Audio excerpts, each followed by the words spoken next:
Message à caractère informatique. Message à caractère informatique. Bonjour, bienvenue dans ce nouvel épisode de Message à caractère informatique. C'est le 80e épisode, c'est l'épisode numéro 79. Et donc, dans la continuité du précédent, nous sommes toujours le 6 janvier 2023. C'est le premier enregistrement de l'année. Et je suis toujours accompagné de David Legrand. Bonjour, je suis toujours responsable du hardware chez Clever Cloud. C'est pour ça que j'ai des processeurs dans la main. Et Jean-Baptiste Kempf. Bonjour, je suis toujours là pour troller. Et je fais toujours du VLC. Et d'autres choses. Et d'autres choses. Voilà. Mais c'est libre, VLC ? C'est open source et libre. Open source et libre. Tu veux aller plus loin dans cette définition ? Ah oui, explique-nous la différence. En fait, à l'origine, c'est une différence de philosophie entre le projet GNU et qui veut libérer les utilisateurs, et ça donne vraiment le logiciel libre, et l'open source qui veut aider la vie des développeurs en leur donnant des tools. Donc, c'est tout ce qui a été open source. Et donc, en fait, grosso modo, c'est la même idée, mais c'est deux philosophies différentes. Il y en a un qui se bat vraiment pour les utilisateurs, et l'autre, pas nécessairement. Et donc, effectivement, ce qui s'est passé, c'est que les GAFAM, les grosses boîtes, elles sont plutôt sur celles qui aident pas trop les utilisateurs, alors que les communautés open source, elles sont plutôt sur le libre, donc pour les utilisateurs. Et du coup, le libre, c'est plutôt l'open source de gauche ou de droite ? Ouais, c'est carrément de l'open source de gauche, voire hippie. On commence les news ? Allez. Ouais. Je vous propose de commencer les news avec un article de The Atlantic qui vient de paraître, qui s'intitule The End of the Silicon Valley Myth, qui dit qu'en fait, la plupart des boîtes qui aujourd'hui définissent notre vie digitale et qui faisaient rêver avant, aujourd'hui sont pris de mur, et globalement que entre Meta, dont l'implosion est cataclysmique, et puis ces sortes de métaverse qui rament, ce qu'eux ils définissent comme the nuclear train wreck of Elon Musk Twitter, c'est-à-dire littéralement genre l'épave nucléaire du train de Twitter d'Elon Musk. Les layoffs d'Amazon, où ils viennent de, je sais plus, 17 000 personnes, 18 000. C'est pas les seuls, hein. Les layoffs, vous avez Salesforce qui a viré 10% de la workforce, etc. Et sûr, tu vois plein de boîtes américaines qui licencient assez massivement. Ouais, mais en France aussi. Hein. Oui, en France. Il y a pas mal de startups françaises qui licencient aussi. Hein. C'est plus compliqué, mais oui. Il y a ce qui était dit, c'est que globalement dans la vallée, sur l'ensemble des big tech, on est sur 120 000 personnes qu'on dégagé l'an dernier dans l'ensemble. Et donc en fait, il y a quelque chose qui était de l'ordre de la fin peut-être d'un mythe de la start-up de la vallée hyper successful, et qu'elle devenait enfin des vrais mégacorps comme les autres. Est-ce que vous avez un avis là-dessus ? Ça fait longtemps qu'en fait que c'est des mégacorps, que quand t'es chez Google, quand t'as besoin de commander un stylo, il faut remplir 3 formulaires, etc. Que t'as des gens t'as peut-être 10 à 15% de la masse salariale qui ne sert littéralement à rien. C'est-à-dire, c'est pas nouveau. C'est juste que là, ils ont décidé. D'abord, là, ça se voit. Alors que, en fait, quand tu parles pas mal avec des mecs qui bossent là-bas, ça fait longtemps que tu sais que Google et Meta, c'est des boîtes, c'est pas les petites boîtes sympas. C'est vraiment des boîtes où jamais au monde t'iras bosser. Ça, c'est moi, ce que je vois, la différence, c'est que les gens externes le voient. Mais quand tu connais les gens qui bossent là-bas, ça fait longtemps que c'est des mégacorps où rien ne se passe. Et d'ailleurs, tu remarqueras, quelle est l'innovation que nous a sorti Google? Putain, il y a des mecs qui te reparlent à Gmail. Alors Gmail 2005. Non, mais tu comprends, Google Doc 2007. Il y a vraiment pas grand-chose. Et par exemple, Google, ils ont aucune vision produit. Tu sais pas où ils vont. Et d'ailleurs, ils savent pas où ils vont. Meta, je sais même pas quoi en parler, parce que Facebook, c'est une ghost town, c'est devenu une merde infinie, etc. Et ils sont en train d'essayer parce qu'ils ont raté le virage TikTok, de prendre le virage d'après, qui est le métaverse. Et résultat, comme c'est une mégacorp, leur métaverse, c'est un Second Life en moins bien. Non, je suis de il y a Carrefour, aussi un mémo interne magnifique, si tu veux, chez Meta, qui est bon. Musk est en train de faire un cataclysme total de Twitter. Est-ce que c'est pas le moment de lancer notre Twitter compétiteur pour essayer Putain, d'y c'est aller? pas vrai, quoi. Mais c'est une Ouais. espèce de T'es sérieux? mimétisme systématique. Si, je t'ai mis le tweet. Pas vrai. C'est le archive.ph là. Twitter rivals including Facebook et t'as un truc interne genre puisque c'est tant la merde. Ce qui est assez marrant, c'est que tu vois que quand Snapchat est sorti, ils ont essayé de faire du Snapchat. Quand TikTok est sorti, ils ont essayé de faire du TikTok. Là, Twitter, ils essaient de faire du Twitter. Il y a une espèce en fait, il y a tellement peu d'innovations qu'ils sont obligés de passer par le mimétisme. C'en est assez désolant. Après, sur la fin de la vallée... Ça a toujours été ça. Je te signale que Facebook, Oui. Groupon qui rentre en bourse, ils font un Groupon like. Oui, non, mais c'est ça. Mais ce que je veux dire, c'est que ça s'est toujours vautré, si tu veux, cette attitude. C'est-à-dire le fait... Et copier les autres, ça a jamais... Enfin, alors après, oui, des fois, t'arrives à les écraser... Et voilà, mais c'est plutôt l'exception que la règle. Après, si tu veux, sur la fin de la vallée, moi j'ai l'impression c'est un sujet qui revient régulièrement, ça reste des choses cycliques. Là, les valeurs moi je crois pas à la fin de la vallée. Pour moi, c'est la fin d'un cycle, c'est tout. Les valeurs tech vont pas bien en ce moment parce qu'il y a des problèmes un peu partout dans le monde et donc du coup la bourse va pas bien, donc c'est à l'américaine, c'est-à-dire tout le monde prend peur, donc on vire des gens et quand ça ira mieux, on rembauchera des gens et si possible pas les mêmes parce qu'on devra faire autre chose. Bon, soit, c'est compliqué, mais enfin, moi la bourse trucs est bien définitifs du aujourd'hui. genre la fin de la vallée, tu vois. Moi, j'y crois pas du tout à la fin de la vallée, mais je veux bien croire à la fin d'un cycle. Et puis peut-être que on va avoir de nouvelles boîtes qui vont arriver. Et puis surtout, peut-être que ils ont embauché beaucoup trop et n'importe comment. À un moment, tu vois, c'est pas possible. Enfin, tu le sais bien sur les projets informatiques. Tu vois, la règle qui dit quand t'as un projet informatique en retard, mettre plus de gens dessus, ça va juste le rendre encore plus en retard. Et c'est vrai aussi pour eux, quoi. Et ils ont fait des concours pour être sûr d'avoir des gens en interne plutôt que des gens en externe. Je trouve que la seule différence qu'on a avec ce cycle-là par rapport au précédent, c'est que tu vois, quand des boîtes comme Google ont émergé, elles ont entre guillemets détruit ce qui existait avant. Ces boîtes-là ont réussi à s'arranger pour qu'elles soient difficiles à détruire. C'est-à-dire qu'elles ont pris des positions tellement importantes dans tout que tu vois, faire disparaître Google, c'est compliqué.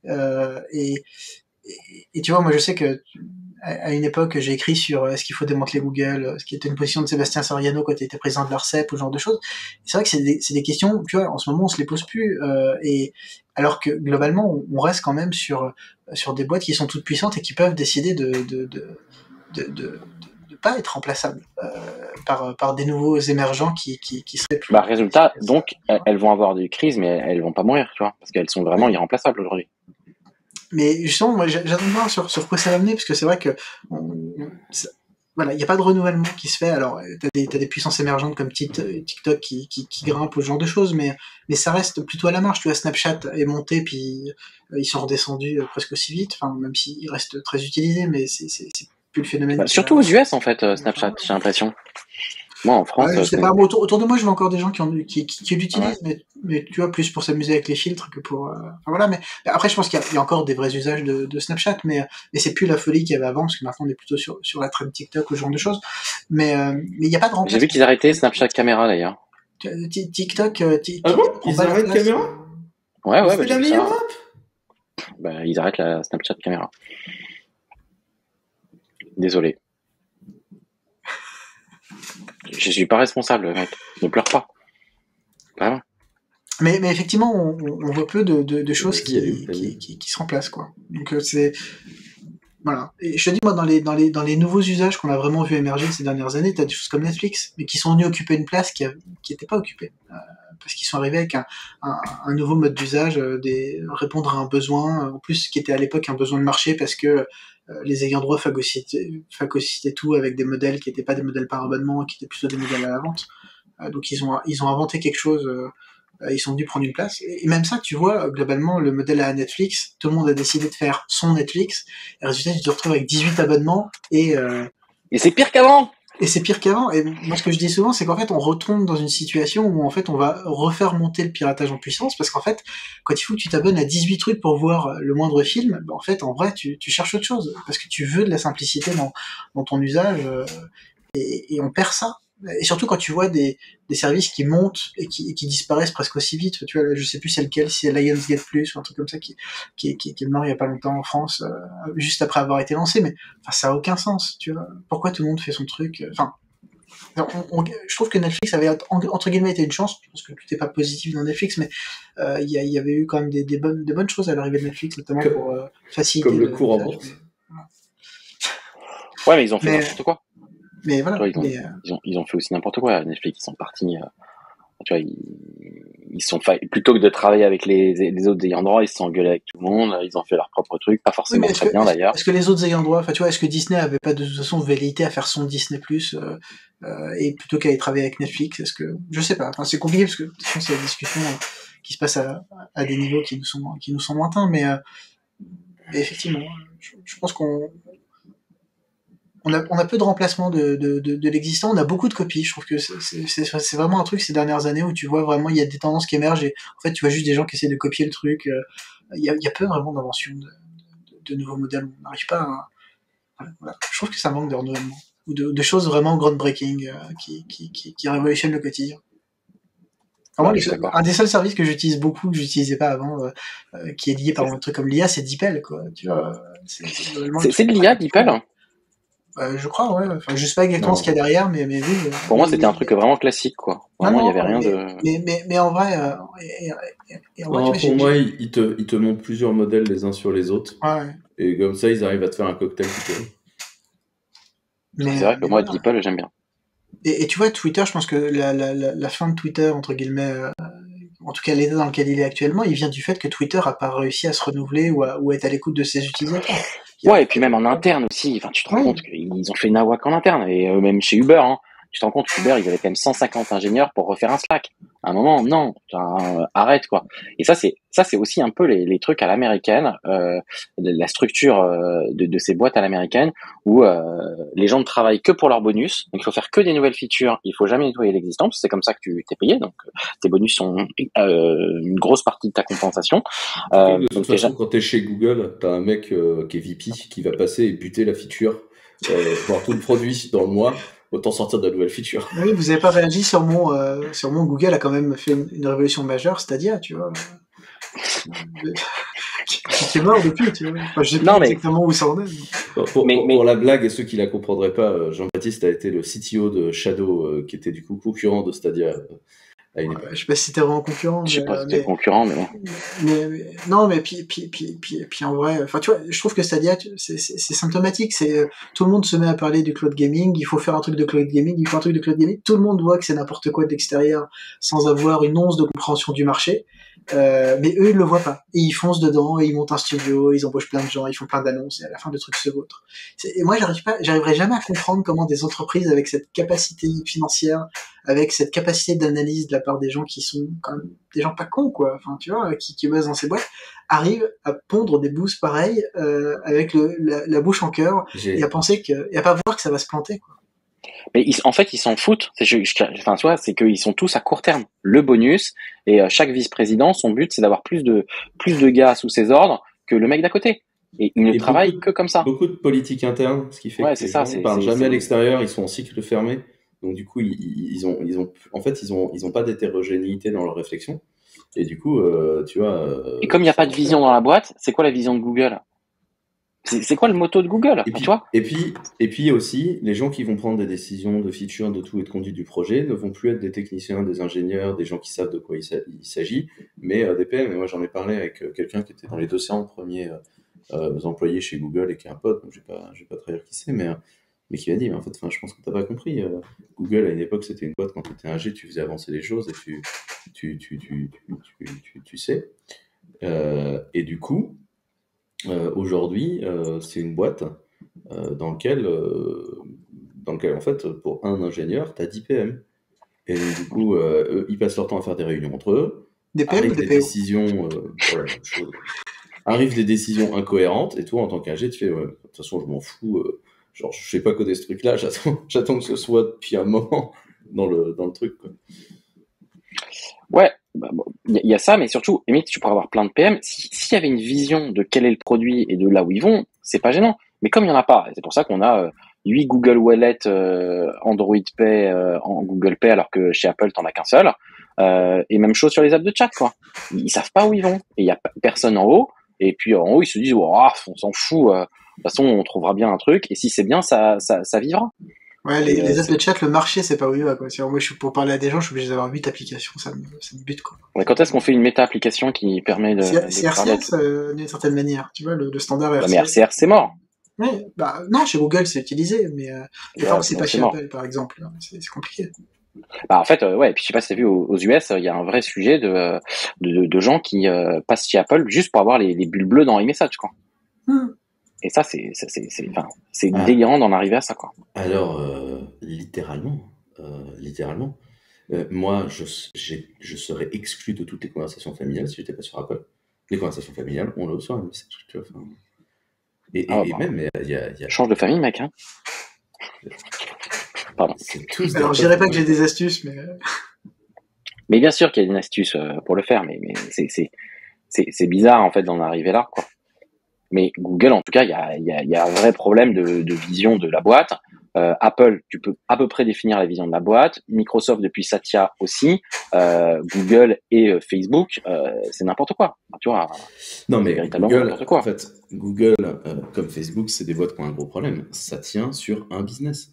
Google, il n'y a pas de business. Il y a la pub, point barre. Tout le reste n'existe pas. Non, mais c'est même plus que ça. Il n'y a qu'un seul produit qui marche. Le search, quoi.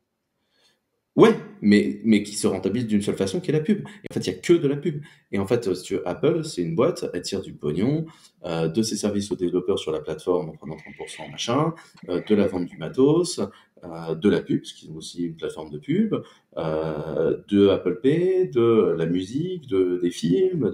Enfin, tu vois, c'est une boîte qui a une ventilation du revenu que je trouve beaucoup plus intelligente. Et ça, c'est robuste. Et tu vois, que ce soit Facebook, que ce soit Google, c'est des boîtes, factuellement, ça gagne du pognon que d'une seule façon, quoi, quand tu regardes les comptes. Et en fait, c'est aussi pour ça que c'est des boîtes qui butent des produits à tire-larigot. Parce que qu'est-ce que tu fais, si tu veux, quand tu débarques au board et que tu dis, bah non, fais ça, mais il faudrait pousser, il faudrait prendre des risques, face au mec de la pub qui te fait, ok, bah moi je fais 97% du pognon du truc et je dis que ton machin, ça me casse les couilles. Bah, du coup, tu décanilles. Mais il y a un grand groupe français des télécoms dont je ne citerai pas le nom, où ça fonctionne pareil, où à chaque fois qu'il faudrait prendre une décision bold et à chaque fois qu'il faudrait avancer, comme tout le pognon est traîné par une seule des domaines, bah, en fait, tout ce qui s'y passe se fait décaniller. Ouais. Et vraiment, et c'est malsain pour une boîte quand elle dépasse un certain chiffre de ne pas avoir plusieurs pieds dans son revenu, quoi. Et tu vois, souvent on se moque des ayants droit parce qu'ils n'ont pas su prendre la mesure de ce qu'allait devenir Internet et de commencer à aller changer leur business, mais à l'inverse, des boîtes qui ont basé toute leur existence sur la publicité ont pas réussi, en tout cas des boîtes comme Facebook et comme Google, à entamer la transformation nécessaire pour ne plus... Alors, elles auraient essayé, mais tardivement, et donc du coup ça s'est pas toujours très bien passé, mais n'ont pas réussi à passer outre le fait que tout dépendait de la pub chez eux, et tu vois... De temps en temps, t'as Google qui t'explique qu'il veut sauver ta vie privée, mais globalement, ils n'arrivent pas à sortir de cette dépendance-là, et ils l'ont pas entamé assez tôt, et en plus, ils ont entraîné tout le marché publicitaire avec eux, parce que tout le monde est parti en lutte en se disant on va sauver la publicité jusqu'au bout, alors que tu sais que c'est pas le sens de l'histoire, et que ça marchera pas, et qu'à un moment donné, tout va s'effondrer. Mais ils continuent quand même à tirer là-dessus, et ils le paieront à un moment donné. Non seulement cette capacité, ils continuent à tirer là-dessus, mais en plus... c'est quand même des gens qui aujourd'hui sont dans un modèle où ils font des pratiques complètement non concurrentielles sur la pub, et t'as un procès en ce moment pour entente entre Google et Facebook qui est terrifiant sur la façon dont ils se sont comportés, et qui est un monument du n'importe quoi. Ouais, mais c'est ça, c'est qu'en fait, avant, c'était quand même des boîtes qui innovaient, et ensuite, bah, ça a été rempli de MBA, et ils innovent pas, quoi. Et j'aime pas trop citer des mecs comme Steve Jobs, etc. Mais tu vois, parce que quand ils te disent, bah, en fait, le jour où c'est plus les gens qui font du produit et des ingénieurs qui sont in charge, mais c'est que les comptables et les avocats, la boîte est morte. Mais en fait, c'est quand même un peu vrai, quoi. C'est-à-dire que, bah, Et d'ailleurs, la totalité des founders de la totalité des GAFAM sont des ingénieurs. Et en France, tu as 15% de la French Tech montée par des ingénieurs. Parce que quand tu es ingénieur en France et que tu vas avoir des VC, on te propose de recruter un vrai CEO. Oui, mais parce qu'en France, la French Tech, elle est alimentée surtout par des écoles de commerce plutôt que des écoles d'ingé, et surtout, on a un autre problème en France qui est, à mon avis, un problème qui touche aussi les GAFAM d'une certaine manière, c'est que pendant longtemps, moi, c'est un truc quand j'étais chez Next Impact qui me dépitait beaucoup, c'est en fait, là, on voyait la tech française comme le fait que les petites startups devaient avoir des bonnes idées qui se feraient absorber par Orange et Crédit Agricole ou BNP Paribas, quoi, si tu veux. Et si tu veux, on n'imaginait pas une startup devenir grosse. On se disait il fallait qu'elle se fasse racheter par un Français. Alors après, il y a toute une période où on s'est dit bah en fait elle va se faire racheter par des Américains. Ce sera le futur. Mais en vrai, on n'a pas cette culture de la startup devient grosse par elle-même et elle explose. C'est assez rare, si tu veux. Et les GAFAM, il y a un peu cette tendance-là, ce que je disais tout à l'heure, c'est en fait, ils se sont construits sur le rachat de startups. Et dès qu'ils voient quelqu'un qui pourrait peut-être potentiellement un jour leur porter préjudice, ils rasent tout. Voilà, c'est soit ils rachètent, soit ils détruisent. Ils anticipent le fait qu'un jour quelqu'un peut venir faire ce qu'ils ont fait à leur marché, si tu veux. C'est-à-dire oui. sauter complètement Et ça, c'est un truc que justement les grands groupes français ne savent pas faire. C'est un truc que les grands groupes français ne savent pas faire, c'est acheter et acheter bien. À chaque fois, ils te disent on va te recopier en interne. Genre, les gars, putain. Ouais, ça, je suis assez d'accord, c'est assez nul, quoi. Mais En fait, ça empêche ton écosystème d'être sain. Parce que si tu veux que tes VC investissent dans des boîtes, il faut admettre que tu es obligé d'acheter. Et du coup, c'est quand même un sujet qui, selon moi, est assez compliqué, quoi. Après, on peut parler d'innovation, et tu vois ce qu'on disait sur des trucs qui ont du mal à innover. Et c'est marrant parce que ça fait partie du news aussi. Quand dans mon milieu, donc avec la computing, donc Amazon a fait son breakthrough, et en fait, à l'époque, Microsoft était parti dans une autre direction, beaucoup plus plateforme as a service, vision hyper intégrée, SQL Server uniquement, .NET. Google était parti dans une plateforme très serverless, avec Google App Engine, etc. En fait, c'était des plateformes innovantes et intéressantes. Et en fait, Amazon réussit en basant l'essentiel de sa réflexion sur un truc qui était assez simple, qui était la médiocrité des gens. Plutôt que de leur proposer des produits clivants, on va leur proposer de faire du lift and shift, c'est-à-dire que tu prends l'énorme merde qu'est ton SI et tu le vraques dans le cloud comme un sagouin, ce qui est globalement la proposition de valeur qui était EC2. Faut pas se mentir. Donc eux, ils ont parié sur un truc, c'est la médiocrité des gens, ils ont gagné.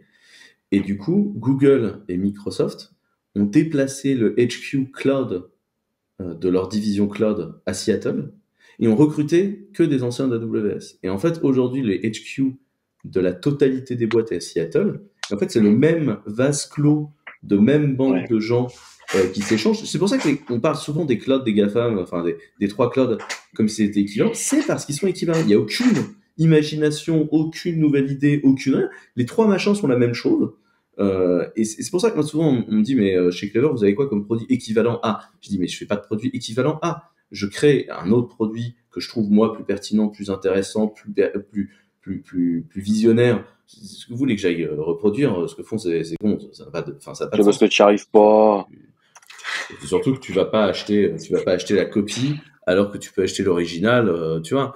Et du coup, c'est pas la même chose, mais surtout, je trouve que dans l'histoire, les produits qui étaient pertinents, en fait, se sont fait broyer. Et je trouve que c'est assez intéressant de s'en rendre compte. Dans l'histoire, les produits ont disparu, alors qu'il y avait des trucs que moi, je trouvais vraiment intéressants. VHS Betamax, quoi, tu vois, all over again. Et d'ailleurs, je sais pas si vous avez vu, mais la FTC a commencé à réfléchir à la possibilité. Donc la FTC, c'est la Federal Trade Commission. Globalement, c'est le droit c'est les gens qui édictent le droit du travail américain. On réfléchisse à l'idée d'empêcher les clauses de non-compétition dans les contrats de travail de la vallée. En disant que ça posait une issue. Qu'est-ce que vous en pensez de ce truc-là? La FTC, c'est plutôt une espèce de super régulateur, mais ils sont depuis longtemps dans des combats justement sur la régulation des GAFAM et sur essayer de limiter tous les effets de bord qu'ils peuvent avoir un peu partout. Et je trouve que c'est intéressant d'aller chercher ça sur la question du droit du travail. Alors c'est vrai que les clauses de non-concurrence en France c'est toujours un peu compliqué parce que on a une vision qui est celle de notre marché aux États-Unis, c'est un peu différent. C'est intéressant qu'ils essaient de d'aller sur ce terrain. Je sais pas si ça va mener à grand chose parce qu'il y a quand même un fondement aux clauses de non-concurrence au départ. Enfin, moi, en tant Maintenant, que trader je chez connais pas assez Trader, le droit américain du travail. Ouais. il y a un fondement sur la clause de non-concurrence. Tu peux pas te faire pocher tes employés et qu'ils arrivent avec tous tes secrets industriels chez quelqu'un d'autre. C'est quand même ce qui s'est passé avec l'histoire de Waymo et Uber et tout ça. Hein. Oui, après. Alors, vraiment, il y a eu vraiment. Là, c'était vraiment flagrant, quoi. C'est ça. Mais dans tous les cas, j'ai pas assez de connaissances du droit de travail américain pour savoir ce que ça va changer exactement. Mais c'est intéressant de voir la FTC continuer son combat. En vrai, ça fait longtemps qu'ils sont sur ce terrain-là, qu'ils essayent différents angles pour essayer de réguler la toute-puissance des GAFAM et les effets qu'ils peuvent avoir sur la société de manière générale et sur la société américaine en particulier pour le coup. Mais voilà. On verra où ça va. Moi, j'ai toujours trouvé que ces clauses étaient très difficiles à enforcer. Donc, je trouve, ouais, ça en France, elles doivent être compensées financièrement déjà quand tu les actives. Mais déjà, puis elles doivent être limitées dans le temps et dans l'espace. Ouais. Parce que c'est pas le cas dans. Dans le cloud, par exemple, c'est compliqué. C'est-à-dire que si tu veux limiter le fait d'aller travailler pour quelqu'un qui fait du cloud dans l'espace, tu vois, c'est quoi ton terrain géographique? C'est le monde entier, quoi. Donc c'est vrai que ça pose des problèmes. Non, je suis d'accord. Mais ouais, moi, ça me choque pas. C'est plutôt une bonne chose. Je sais pas trop ce que ça va donner in fine. On parle, tant qu'on est sur nos amis américains, on parle de nos amis de chez Twitter ou pas? Bah, on peut en parler, hein. Faut en parler. Est-ce que c'est nos amis? Ouais, déjà. Enfin, moi, je suis un grand utilisateur de Twitter depuis très longtemps. C'est vraiment une plateforme que j'adore. Le microblogging, c'est vraiment. J'ai une espèce de logorée verbale que je peux exprimer sur Twitter qui est assez extraordinaire. Mais moi, je reste persuadé, quoi qu'on pense de Musk et de ce qu'il fait, je pense qu'il y a des choses vraiment néfastes dans les choix qu'il fait. Mais Twitter en est là parce que Twitter a pas su évoluer, parce qu'ils ont pas su écouter leur base d'utilisateurs. Il y a des choses qui étaient demandées depuis des années par la base d'utilisateurs de Twitter. Il y avait pas de modèle économique à Twitter. Enfin, il y a tellement de choses qui déconnaient chez Twitter que ça pouvait que mal finir. Et là, c'est en train de mal finir. Alors après, on verra si c'est pour du mieux ou pas par la suite et sur un horizon long. Mais voilà. Après, il y a des choses intéressantes qui sont testées dans ce qui est mis en place. Non, ça se fait à la Musk. C'est pas une personnalité dont je suis très fan à titre personnel, donc je suis pas un grand fan de l'œuvre de ce qu'il met en place, mais dans les choix qui sont faits par les équipes de Twitter, je sais pas l'ensemble. Enfin voilà, mais pour en faire un podcast complet, mais en vrai, je trouve qu'il y a des choses intéressantes qui sont testées néanmoins dans l'équipe Twitter qui est mise en place. On verra où ça viendra, mais c'est vrai que sa volonté de vouloir faire de Twitter une espèce d'app un peu à tout faire, sur laquelle ils veulent ramener les créateurs, sur lesquels il y a des choses où il y a un modèle économique. Tu vois, on peut ne pas aimer l'histoire des $8, mais une plateforme doit vivre et il y a des utilisateurs qui peuvent payer $8 par mois, et donc du coup voilà. La vidéo, ils sont pas sortis de l'auberge, quoi. Tu vois, typiquement, que Twitter essaie de charger $8 sur certains utilisateurs qui ont un besoin de Twitter, je trouve ça bien. Aller insulter ou répondre bêtement comme un gamin de 4 ans à des gens pour dire c'est $8 ou rien, je trouve que c'est inutile et qu'on s'en passerait bien. Voilà. Mais bon, après, certains sont des grands enfants pour l'éternel. Il en fait partie, mais j'attendrai mieux. Quand même. Moi, je trouve que c'est façonnant. C'est fascinant. Tu vois, qu'on puisse avoir la totalité de l'opération à ce niveau de puissance, je trouve que la totalité de cette opération est fascinante. Non, mais en vrai, pourquoi il a payé ça 45 milliards? C'est ça que j'ai pas compris, parce que ça vaut pas ça. Hein. Parce que c'est ce qu'il devait payer pour l'obtenir apparemment. Mais en vrai, de toute façon, in fine, moi je pense que ce qui sera intéressant, c'est où sera Twitter dans un an. Voilà. Parce que c'est cool. Enfin, c'est soit tu perds tout, soit tu réussis tout. Et je pense que Twitter peut vraiment devenir quelque chose d'encore plus intéressant que ce qu'il est aujourd'hui. Je pense qu'il est central pour nos sociétés, au point que certains essayent de l'utiliser comme une arme contre nos sociétés démocratiques. J'attends de voir. Voilà. Je suis curieux. Je dirais pas que j'ai hâte de voir, mais je suis curieux. Je trouve juste dommage que ça se fasse dans ces conditions et que avec cette espèce de grandiloquence crasse dont on se passerait bien. Tu fais pas partie de la Church of Adoration of Musk, quoi. Non, et j'ai pas le permis, donc j'ai pas de Tesla. En ce moment, c'est un peu compliqué d'être dans l'adoration quand même. Il y en a qui sont encore, en vrai, mais bon, voilà. Mais effectivement, de moins en moins. Dans la communauté open source, FFmpeg et VLC, il y en a quelques-uns qui sont vraiment le problème, sans vouloir lancer de débat de profondeur sur la masculinité toxique, les défenseurs de Musk sont des défenseurs d'Andrew Tate, quoi, tu vois, donc à un moment donné, voilà. Après, moi, je pense que je respecterai toujours l'ingénieur visionnaire qu'il est, Oui, parce que, tu vois, ce qu'il a fait, c'est incroyable. Je pense pas qu'on puisse séparer l'homme de l'ingénieur. Je sais pas si on peut séparer l'homme de l'ingénieur ou pas, parce que je pense pas. C'est pas le sujet. Après, tu vois, de toute façon, personne ne te demande de partir en vacances avec lui, donc je pense que le point est là. Par contre, là, ça tombe bien, je pense pas.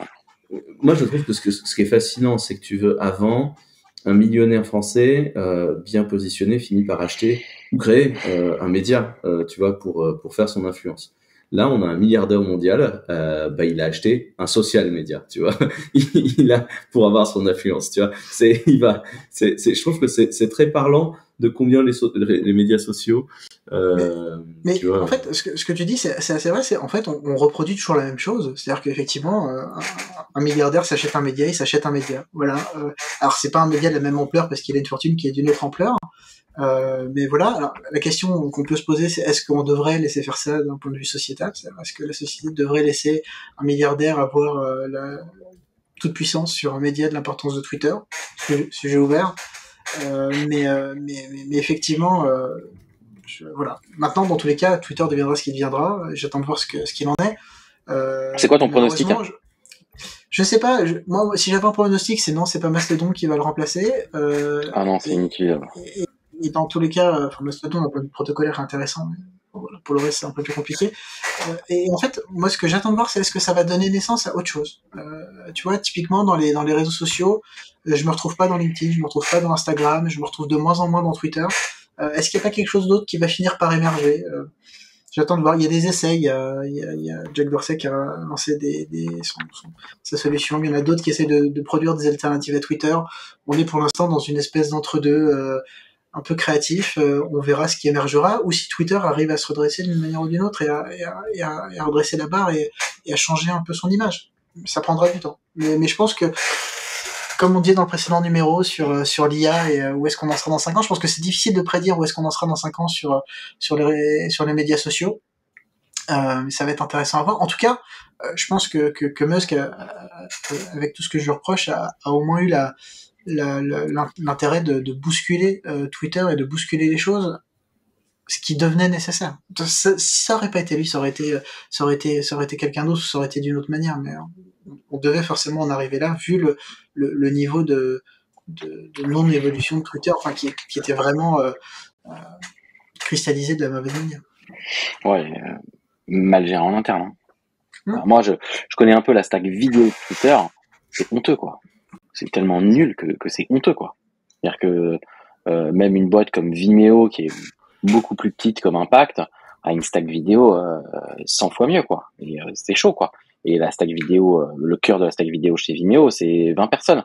Oui, puis il y en a 150 chez Twitter. Et puis tu vois typiquement des essais comme les Space, ce genre de choses qui avaient aucun sens.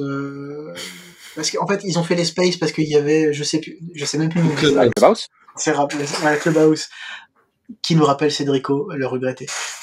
Mais il y a des gens qui ont regretté Cédrico. Je pense qu'on pourrait faire un podcast aussi sur le sujet. Mais effectivement, tu vois, Clubhouse est sorti, on t'a fait des spaces, mais on en revient à la discussion de tout à l'heure, c'est-à-dire que Twitter était aussi pareil comme les autres. De ces entreprises qui ne vivaient l'innovation que par la copie crasse et sans intérêt, l'accumulation de fonctionnalités qui n'avaient petit 1 pas de modèle économique, petit 2 pas de fondement, et petit 3 pas de beauté réalisée, c'est-à-dire que tu voyais pas dans les spaces une espèce de super Clubhouse, tu voyais juste une espèce de pâle copie d'un truc qui était déjà quand même pas très excitant, même si beaucoup de gens sont... D'ailleurs, ça est devenu quoi, Clubhouse? Je pense que Cédrico continue à l'utiliser tout seul. Tu veux qu'on l'ouvre? Je pense pas que Cédrico soit tout seul dessus. Hein. Si tu veux, je peux l'ouvrir pour voir comment va le truc. Hein. Vas-y. Peut-être qu'il discute avec Quentin sur Clubhouse. Est-ce que vous voulez nous retrouver tous sur Clubhouse? Non. Je crois que j'ai créé une fois un compte sur ce truc pour suivre poursuivre d'ailleurs Écoute, alors d'abord, poursuivre il une y a un conversation truc. sur Shadow à l'époque. J'ai un seul de mes contacts qui est connecté sur Clubhouse là ce vendredi soir. Ah, c'est chaud. Et ensuite, je vous donne Ça, les c'est rigolo. live around Clubhouse. Conscience. Quelles sont les émotions interdites dans ma famille? 5 ways to optimize your time in 2023. Mais je pense que Clubhouse est prêt à Analysis of fusionner Tuba avec Meyer's LinkedIn. speech part 2. Please be a fair firm and see. Alors là, pour le coup, Non, sais mais pas je te dis, je pense que Clubhouse est mûr pour le fusionner avec LinkedIn. Tu vois. Putain, le feed de LinkedIn en ce moment, c'est. Mais Mais tu vois, c'est dur. LinkedIn, c'est un Mais- réseau, j'aimerais bien professionnellement me passionner pour ça, mais c'est vrai que j'ai quand même du mal. J'y vais de temps en temps, je publie de temps en temps, mais j'ai pas cette En fait, même appétence il y que a je peux des- avoir avec Twitter. Il y a Pourtant, des des choses périodes où c'est intéressantes pas à lire. mal. Ouais. Il y a des périodes où c'est pas mal. Il y a des périodes, là, début de 2023, où tout le monde te raconte les bonnes résolutions et ce qu'il faut faire pour mieux gérer ta vie. Non, Oui, puis il y ferme-la, a une quoi. tendance au storytelling qui est voilà, qui est après qui est particulière au monde de la tech et de l'entrepreneuriat, qui a ses Tu veux dire ses le mauvais truc aspects, genre, mais- je me suis baladé, j'avais un chien qui était au bord de la rue, il avait l'air Non, tout alors triste, on ne je se l'ai balade consolé. pas. Non. Et tout d'un coup, je me suis baladé, il était sympa, et ensuite j'étais en retard à mon entretien d'embauche, et clairement le recruteur c'était le chien. Enfin, On ne se franchement, balade pas, on fait des réunions en coworking, s'il te plaît. en coworking, putain. Bon, je vais coworker avec toi alors. Mais c'est quand Bah, tu veux. surtout si On se vous balade l'avez dans appris Paris. au Je fais 33. souvent des 20-30 km dans Paris et on peut faire ça ensemble si tu veux. On fait ça beaucoup tous les deux avec. Ouais, on David. ira chercher des colis, tous les trois si vous voulez. C'est ça, le programme en général, c'est d'aller récupérer Enfin- tous les colis dans les pick-up à la con du quartier. Mais C'est ça. Après, on n'a jamais fait 20 km pour aller chercher les colis, mais effectivement, il y a un truc à faire. Mais j'attends qu'il fasse un peu si, plus, ouais. le fameux colis de casserole où on s'est ramené, tu sais, avec le putain de carton de mes deux là. Qu'est-ce que vous faites de vos journées pour avoir des colis de casserole? C'est-à-dire On qu'à achète un des moment casseroles. donné, on a acheté des casseroles parce que tu vois, genre à l'appart, il nous faut des casseroles, tu vois. Rapport au D'accord. fait que tu vois, genre faut manger, tu vois, des fois. Ouais, c'est parce qu'ils mangent que Ouais. des salades. Bien C'est pour ça sûr. qu'il est svelte par naissance. Bah, en fait, je crois que vous êtes aussi nouvelle que moi maintenant. Bah, presque, je te rattrape apparemment. Tu vois, t'es à 86, je suis à 88. Voilà. Bientôt, je vais te trouver gros. Je vais te dire, fais attention à ce que tu manges quand même. Jean-Baptiste. Donc, tu me dis pas de compter mes calories. Hein, Tu demanderas Alors à que ChatGPT combien, ChatGPT tu demanderas à ChatGPT combien tu dois manger de calories, on verra ce qu'il te répond. Tu diras, Va. bonjour ChatGPT, je fais 86 kilos, David en fait 88, quel est ton conseil? Tu vois, tu me diras sa réponse. David doit manger de la raclette. Ouais, c'est clair. Je mange de la raclette, voilà. Moins qu'avant. Bon, Euh, tu voulais parler d'autre chose. bah non, je me dis que si tu veux, je peux dépiler, je peux continuer à dépiler Mais- les lignes. Alors, pour revenir quand même un peu au sujet qui est un peu... Je pense qu'il y a un vrai changement là sur les GAFAM. Je pense qu'il y en a quand même quelques-unes qui vont commencer à avoir un peu des difficultés, mais aussi, et c'est vrai avec ce qu'on appelle les pré-GAFAM, quoi, c'est-à-dire les licornes.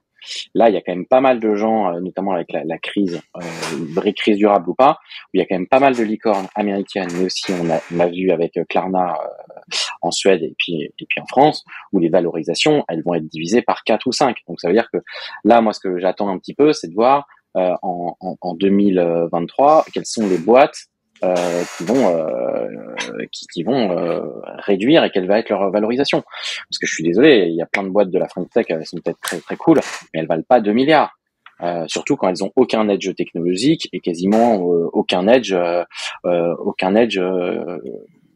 même business, quoi. Donc à un moment, on a fait vraiment n'importe quoi à mon avis, et voilà, c'est le moment où on va avoir un peu de concentration. Je pense pas que ce soit mal. C'est quand la marée est basse qu'on voit qui est nu. Et t'es nul là ou C'est t'as quel Je rappelle qu'on va pas le battre. président français qui a dit ça? C'est un politique français qui disait ça, qui disait qu'il porte plus de maillot de bain. Mais je sais plus qui c'était qui a dit ça. T'as Mais je suis des d'accord avec toi. Hein. citations politiques. Ah, mais tu sais, moi je suis lobbyiste à mi-temps quand même. T'es lobbyiste à mi-temps. Bah, Et tu fais quoi l'autre mi-temps alors? Je vais chercher des casseroles. Reste dans le mode. Ah, il fait du reste dans Node, effectivement, aussi. Et en Non, PHP. des fois, je fais du management aussi. Des fois, je fais de la finance aussi. Des fois, j'ai une vie vaste. Bon, elle est cool ta vie ou pas? Parce qu'avoir avoir une vie vaste, c'est bien, mais... C'est Warren Buffett qui disait ça, apparemment. Ah ouais? Bah, ça Selon m'étonne. Google, hein. Après, enfin, ou quoi. Et selon ChatGPT, Ah oui, Comme oui, vous c'est pas voulez. un politique français, c'est Warren Buffett, ouais. Effectivement. bah, et quand tu demandes à ChatGPT, tu vois, plutôt puisque ChatGPT va remplacer Google, est-ce qu'il te répond bien? Mais je sais pas, moi, j'ai pas envie de faire tourner des serveurs pour rien. Tu vois. Je fais déjà ça chez moi assez souvent. Hein, donc,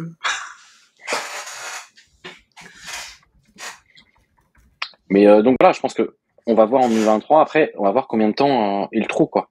C'est-à-dire Oui, que là, moi, je suis, quand moi, tu je suis discutes avec des assez- financiers, t'as des financiers qui disent oh là là, ça va être une crise monstrueuse. On va avoir 2 ans où il va plus rien se passer, il va y avoir plus de levée de fonds, plus rien en tech. Et puis des gens qui disent bon bah voilà, c'est un nettoyage comme on en a tous les 10 ans. Et puis bah Oui, c'est ça. ça Tiens, va moi, je suis toujours, tu sais, à une époque, Facebook s'était effondré en bourse, ils étaient tombés sous les $150, et ils sont remontés à plus de 300, et là, ils sont tombés à 80, ils vont remonter, je crois qu'ils sont dans les 130 là actuellement. Enfin, donc, on juge toujours les GAFAM à l'aune de la façon dont on les perçoit, mais en vrai, d'un point de vue économique, ça reste des boîtes qui performent d'une certaine manière. Donc, et comme tu disais tout à l'heure quand tu parlais d'AWS qui s'était monté sur la fainéantise des gens, je pense que c'est aussi des boîtes qui fonctionnent sur les failles de l'humanité, si tu veux. C'est-à-dire que tu vois, comme on explique sur le modèle publicitaire n'existe que parce que les gens courent après la gratuité. On sait que la gratuité a des côtés complètement délétères. Moi, j'ai travaillé dans la presse pendant longtemps, donc j'en sais quelque chose, parce que pour la qualité de l'information, c'est quand même une plaie. Euh, mais, euh, mais ça fonctionne. L'humain est faillible, et ces boîtes-là utilisent ces failles comme modèle économique. Le modèle économique des GAFAM, c'est pas tant la publicité que la faillite de l'humain. Tu vois. Donc, voilà. Et globalement, je pense que ça continuera à fonctionner. Après, est-ce que ça sera Meta qui le fera ou un autre? On verra. Mais tu sais, c'est des boîtes qui baissent, qui remontent. T'as essayé le métaverse de Meta ou pas là? Non, j'ai vu celui de Carrefour, j'ai pas osé du coup. Tu vois, en fait, ça m'a rappelé quand j'ai commencé à jouer à des MMORPG quand j'avais 14 ans dans les années 90. Tu vois. Non, Et donc moi du c'est un coup, peu ça. C'est un peu ça qui m'a tu vois, déçu, c'est qu'en fait, quand tu regardes, on n'aime pas Zelda Breath of the Wild, RDR2, hein, qui est quand même qui est assez incroyable. Les Assassin's Creed, t'as quand même un niveau graphique dans des open world qui est quand même non mais impressionnant, tu vois. Et comment ils pondent un truc nul, non mais quoi. regarde la Switch, la Wii, tout ça nous a montré que c'est pas la réussite graphique qui fait la réussite d'un produit. Tout à fait, Néanmoins, je suis pas d'accord avec toi. La Wii, justement, te prouve non, que mais la DA d'un jeu, la direction artistique d'un jeu, te fait la C'est réussite d'un clair. produit et pas non, la mais ce que je veux dire, c'est que non mais Exemple. ce que je veux dire, c'est que Wind ce que je veux dire, c'est Waker. que les jeux Wii U, Switch, c'est pas de la 3D photoréaliste, tu vois. Et Oui. pourtant, ça marche très bien. C'est ça. Et ce que je veux dire, c'est que le métaverse, si le métaverse pourrait être intéressant en soi, c'est nul en soi. Il n'y a pas de concept derrière. On te dit juste, les mecs, vous avez regardé des films de science-fiction, on va vous le faire demain, vous allez voir, ça va être génial. Vous avez Mais c'est regardé tout. des films de science-fiction dystopiques, on va réaliser la dystopie.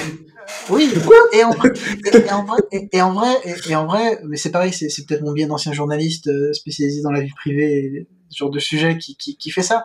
Mais justement, on se focalise trop sur est-ce que demain on sera dans le métavers sans s'apercevoir qu'on est déjà dans une dystopie sur pas mal de sujets et de plus en plus. Et on passe à côté de ça, et la tech nous emmène de plus en plus vers ça. Et c'est vrai que pour moi, C'est pas la tech, hein, enfin, c'est les gens qui prennent des décisions. Hein. mais La tech, elle a rien fait de mal dans non, mais l'opération. je parle pas de la tech, la technologie, je parle de la tech, l'écosystème. Quoi, tu vois. Ouais, alors, ce que tu veux dire, c'est qu'il y a quelques connards en fait qui font n'importe quoi et qui sont allègrement suivis. Ouais, mais comme ils ont le gens pognon, qui ne freinent pas. les gens suivent. Ouais, mais en fait, tu vois, moi c'est toujours ce qui me choque. Tu sais, moi, les gens viennent me voir en me disant c'est super ce que vous faites chez Clever, grâce à vous, peut-être que l'Europe résiste. Et après, ces mêmes gens-là te disent nous, on a tout sur AWS. Et tu sais, comment vous voulez qu'on gagne, les gars? Enfin, moi, je suis. En fait, je suis hyper partant. Enfin, moi, ça fait 15 ans que je me tape le boulot, ça me va, tu vois. Mais en fait, à un moment, enfin, quand est-ce que vous faites votre part? Non, mais tu sais, c'est comme moi, Ils comme ont je pas dis, envie de la faire la part. Pourquoi tu devrais qu'ils la fassent? j'ai passé 20 ans avec des gens qui m'expliquaient que ce que faisait Next Impact était génial, mais quand il fait payer 5 € d'abonnement par mois, c'était compliqué.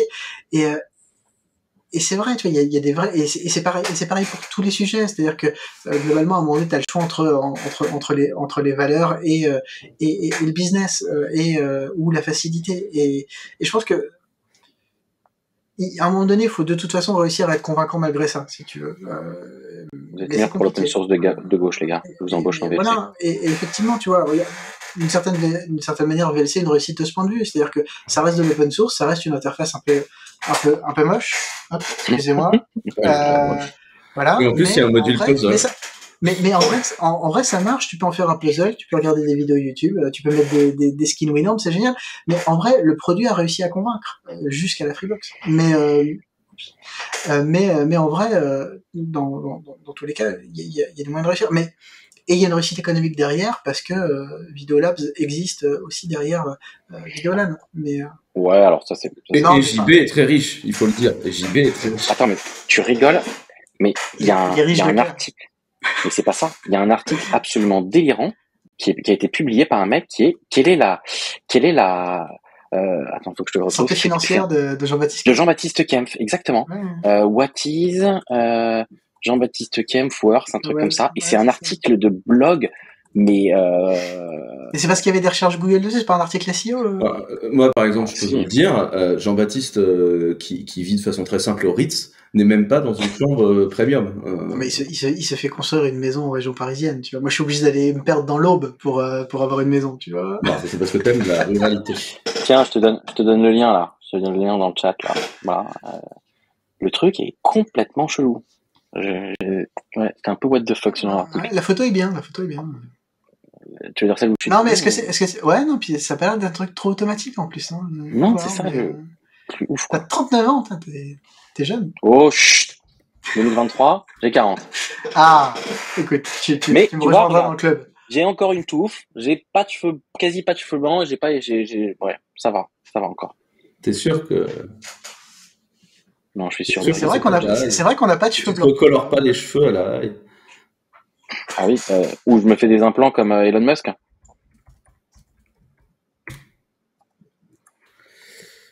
Pauvre Elon, laissons-le tranquille. Leave Elon alone. Si on parlait... Ah oui, en plus, le sujet d'après est quand même pertinent. J'ai mis le terminal de Microsoft. Oui, j'ai juste découvert que Microsoft avait enfin réécrit sa CLI PT. Ouais, et je vous conseille, si vous n'avez pas regardé, c'est dans les thèmes de personnalisation, il y a des trucs super cool à faire. Alors, il faut être Windows, je sais, c'est mal, machin, tout ça, mais dans tous les cas, il y a des thèmes de personnalisation par défaut qui sont plutôt cool. Moi, je me suis fait un petit thème avec des effets écran au tube cathodique. Là, dans les derniers tests que j'ai fait, je me suis mis ça sur la petite machine de bench pour mettre derrière. C'est marrant, voilà. Ça vaut ce que ça vaut, mais je trouve ça bien. En tout cas, le boulot qu'ils ont fait sur le terminal, sur Winget aussi, qui est un gestionnaire de paquets, vous pouvez installer VLC en faisant Winget install VLC. Ils ont pas un peu copié Chocolaté et d'autres trucs comme ça? Si, mais enfin, en fait, ils ont fait un chocolaté natif, quoi. Alors, c'est différent quand même dans certaines approches, mais voilà. Et c'est mélangé avec le store. Je pense que ça ira un peu plus loin que ce que ça va pour le moment.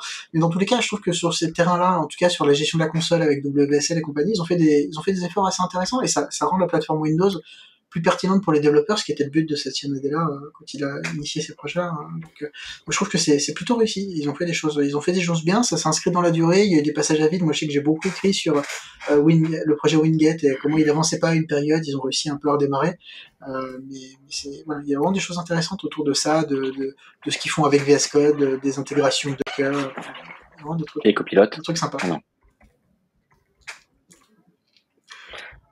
Moi, je suis un peu embêté parce que Microsoft, c'était le grand méchant avant. Et c'est vrai que finalement, des GAFAM, c'est peut-être un des moins pires aujourd'hui. Bon, bientôt Windows sera la meilleure distribution Linux. Tu vois.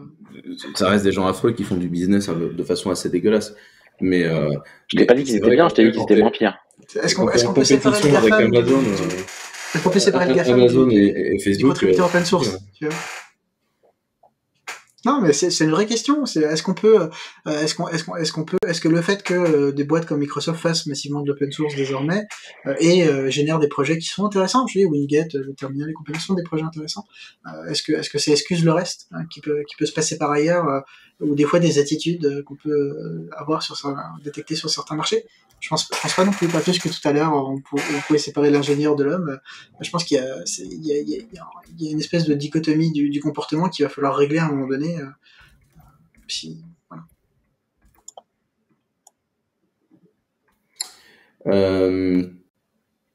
Tu veux parler des câbles sous-marins, c'est ça? Ouais. En fait, ah oui, c'est bon, j'ai compris, parce que je tapais pas de mémoire.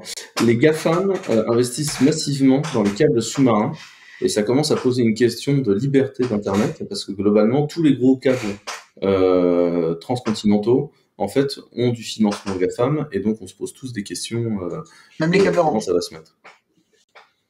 Mais c'est aussi parce que les grands acteurs nationaux ont arrêté de s'occuper de ça. C'est-à-dire que les GAFAM investissent dedans parce que d'autres ne le font plus. Chez nous, on a, comme je disais, on a Orange qui le fait encore et qui est vraiment passionnant à écouter sur ces sujets. Il y a vraiment des gens qui sont très compétents là-dessus chez Orange et il y a une vraie expertise d'Orange sur le sujet. Mais effectivement, c'est un terrain qu'on délaisse aux GAFAM. Alors, certes, les GAFAM s'en préoccupent, mais on délaisse ce terrain aux GAFAM. Et ça serait peut-être bien que les États qui parfois nous expliquent que la souveraineté c'est important, qu'il faut faire attention à la tech parce que c'est l'avenir de la société, se préoccupent un peu plus de la souveraineté des données qui passent dans des câbles intercontinentaux. Et c'est assez peu le cas. Non, mais comme sur beaucoup de sujets, c'est-à-dire qu'effectivement, tu as souvent des discours où on t'explique que la souveraineté c'est important, mais dès que tu parles d'infrastructure, dès que tu parles d'investissement lourd, dès que tu parles de sujets un peu compliqués, comme je te dis, les câbles intercontinentaux, qui sont un peu le croisement de la politique et de la technique, et de la géostratégie, hein, il y a pas vraiment... Tu vois, quelle est la stratégie française sur les câbles intercontinentaux, je sais pas. Est-ce qu'on entend la stratégie, ça a été démanteler Alcatel pour être sûr qu'on n'ait pas de gens qui fassent des telco et laisser Orange le travail.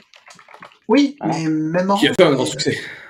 Non mais en vrai, Orange fait un bon travail là-dessus, mais tout seul, avec quels moyens? Et est-ce que l'État le pousse vraiment à voilà, maintenant quand ils font des câbles intercontinentaux, Orange, ils sont effectivement en partenariat avec tel ou tel GAFAM, mais parce qu'il faut financer ces câbles et que ça coûte quand même de l'argent. Internet, c'est pas tout le produit, c'est pas gratuit. Donc voilà. Ou après c'est aussi des investissements rentables, tu peux mettre des fonds d'invest dessus et tu vois. Oui, historiquement, c'est des choix stratégiques politiques qui sont à mon avis pas faits ou défaillants ou sur lesquels en fait c'est pas des sujets médiatiques, tu vois. Donc si tu vas avoir de temps en temps les gens de chez Orange qui vont passer sur BFM Business, mais c'est pas ça qui va faire la une du 20h, tu vois. Donc on a aussi un manque de vision politique, et c'est en plus, tu vois, typiquement, on parlait tout à l'heure de la French Tech. Quand tu fais la French Tech, ça leur passe au-dessus, les câbles sous-marins, si tu veux.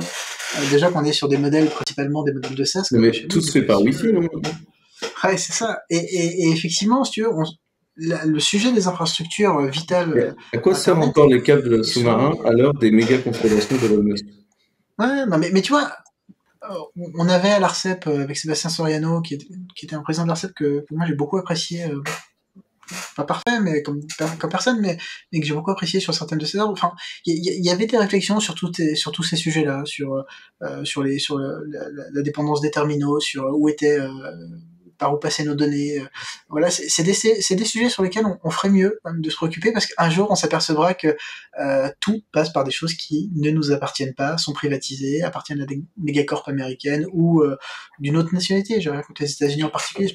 Et que tu veux dire que pour passer les vacances, mais voilà. La gestion d'Internet pourrait poser des questions, et par exemple la fameuse migration IPv6, IPv4,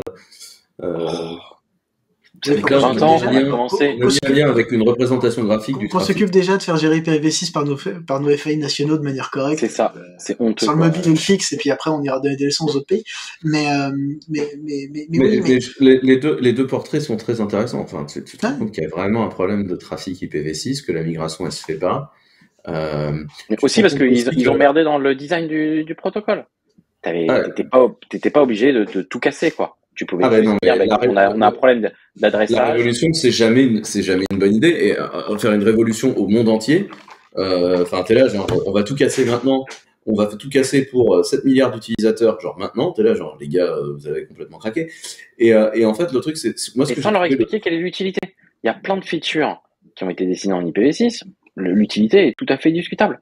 Et ça, c'est vraiment chiant. Et surtout, il y avait la feature, les features, enfin, entre le moment où l'IPv6 a été dessiné et le moment où tu le déploies, c'est quasi plus le même protocole. Moi, je me souviens, j'étais à Centrale, on déployait l'IPv6, on est en 2001, 2002. C'est pas grave, il va tous nous sauver. C'est ça. Ouais, mais- Toi, t'as bien compris ta couche ISO, t'as bien compris que... Non, mais bravo. On essaye d'éduquer les gens, etc. Et le mec, il fait pas la différence entre... Bon, hein. Ouais, c'est Ah du ouais, réseau, d'accord. c'est compliqué, tu vois. Ouais, c'est ça. On doit pouvoir tout régler via la blockchain, JB.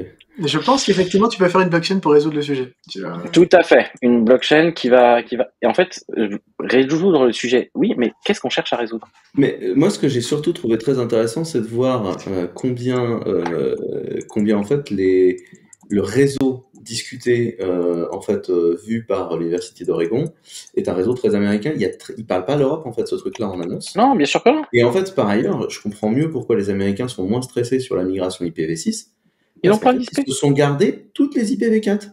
Et qu'en Bien fait, sûr. nous, on a 4 IPv4 qui se battent en duel, et qu'en fait, les blocs sont attends, quasiment tous alloués, voilà. Et je te parle même pas de l'Afrique qui a une espèce de micro-bloc tout pété dans un coin. Enfin, c'est assez incroyable. Et en Asie, ils font des nattes de nattes, hein. Des nattes de nattes. C'est-à-dire qu'en fait, il y a des fournisseurs d'accès, ils ont une classe D, enfin, ils ont 256 IP, et puis ils nattent les gens, et ils nattent les gens par région, quoi. Non, on n'utilise plus les classes, normalement. Ouais, bon, d'accord, si tu veux, un /8, un /16, un /24. Il y a des mecs qui font des /24, tu vois. Et ils ont des nattes de nattes, putain. Et d'ailleurs, l'IPv6, là, enfin, tu vois, qui montre bien aussi que les gens ont pas bien, enfin, les mecs qui ont dessiné le protocole ont pas bien compris, c'est que, il y a une des features du NAT, c'est quand même une question de sécurité. Alors, c'est peut-être une fonction de sécurité, obsolète, mais ça reste une feature de sécurité. Ah, tu vois, moi, j'avais commencé à écrire un papier sur l'IPv6 à une époque, où en fait, un des angles que j'avais poussé, c'était d'expliquer aux gens que quand tu étais en IPv6, en fait, tu étais directement sur le réseau, parce que tu n'avais plus le NAT derrière, et donc du coup, ta machine se retrouve exposée sur Internet, parce que c'est le but, en fait, que ta machine soit sur le réseau des réseaux. Et qu'en fait, tu vois, quand il y a la problématique de est-ce qu'il y a ou pas un firewall dans la Freebox, par exemple, en IPv6, il vient de là. Il vient que, en fait, normalement, tu es censé du coup avoir un firewall soit au niveau de ton réseau, soit côté applicatif, typiquement sur Windows, ton IPv6 elle est derrière le firewall de Windows, mais que les gens se rendent pas compte qu'en fait, si t'as pas ça, en fait, t'es exposé en direct sur Internet avec ton IPv6. Et en fait, quand tu parles aux gens d'IPv6 et que tu leur dis, mais en fait, t'as pas de NAT, donc t'es direct accessible, les gens se rendent pas compte de ça. C'est pareil, tu vois, l'explication d'IPv6 aux gens de manière générale, et notamment au grand public, tu vois qu'elle est assez défaillante. Et que les gens se rendent pas compte de ce que ça implique, en fait, de passer en IPv6, de bon comme de mauvais, parce que les deux sont Après, tu peux faire du NAT en IPv6, hein, ça existe, ça marche. Oui, c'est c'est pas- arrivé, c'est pas le mais cas. c'est arrivé très tard, tu vois. C'est exactement mon point. C'est qu'évidemment que ça existe. Mais les mecs, ils s'en sont occupés hyper tard. Et juste pour reparler vite fait du sujet des câbles, parce que j'ai retrouvé son nom tout à l'heure, je souhaite rendre hommage à Jean-Luc Villemain de chez Orange. Cherchez ce nom sur YouTube ou sur Google ou n'importe quel moteur de votre choix. C'est quelqu'un de passionnant sur le sujet des câbles sous-marins. Alors, il est en charge de ce sujet-là chez Orange et il est vraiment passionnant et très didactique. Pour le coup, il explique bien la technologie. au dernier Paris Vidéothèque, il y avait qui était en décembre à Paris. Il y avait des mecs qui étaient venus, qui faisaient des switches optiques. Donc eux, ils font pas d'IP. Ils font vraiment du switch au niveau layer en dessous, quoi. Et donc c'est des réseaux qui sont routés en optique, quoi. Donc vraiment c'est en dessous de MPLS, en dessous de l'IP, etc. En dessous même d'Ethernet. Et ils utilisent énormément de câbles en fait de la SNCF, parce que la SNCF a quand même maintenant un opérateur télécom avec tous les câbles qu'ils ont, et ils te disent on n'est pas les moins chers, mais surtout on est capable de vous fournir un truc dédié entre Limoges et Tourcoing, quoi, parce que on couvre l'ensemble de la truc française. Et ça, je viens de regarder, c'est en train d'être sur YouTube. Les réseaux autoroutiers aussi, beaucoup qui font ça. Ouais, mais les réseaux autoroutiers, c'est des méchants. Oui, la RATP aussi sur la région parisienne, mais souvent les solutions de transport sont fibrées, donc du coup c'est souvent un moyen pour les opérateurs de joindre des points. Sur mais les bandes passantes, ils ont pas. Je m'explique un peu les bandes passantes qu'ils avaient, mes AirPods viennent de dire genre je suis déchargé. Ils vont passer un peu de temps dans leur boîte et je remets 15 minutes ça suffit. Mais du coup, si le son est bizarre, je m'en excuse. Non, c'est parfait. Mais t'es pas excusé, va mourir. Franchement, t'avais qu'à les charger Des avant. choses comme ça. Oui. On est vendredi soir, soit, mais tout de même. Vendredi, tu veux dire. Du coup, news suivante, une belle faille dans Google Cloud qui permettait en fait d'ajouter n'importe quelle personne à un projet Google Cloud sans lui demander son consentement. Vous ajoutez quelqu'un à un projet Sérieux ? Google Cloud et bam, vous vous retrouvez immédiatement dans le projet Google Cloud. On ne vous demande pas si vous avez envie ou pas. Et en fait, tu te retrouves là. Et en fait, si c'est des gens qui, par exemple, hostent du contenu illégal, votre nom est mouillé dans une opération de hosting de contenu illégal sans discuter préalablement de la situation. C'est une faille de leur IAM ? Je comprends même pas que dans le concept de leur IAM, ça puisse exister déjà. Et c'est une faille de design de l'ensemble. Enfin, genre, en fait, tu veux rejoindre mon gang? Oui. Et ben, c'est parti. Et voilà, genre, et j'étais là, genre, franchement, on en est là, tu vois.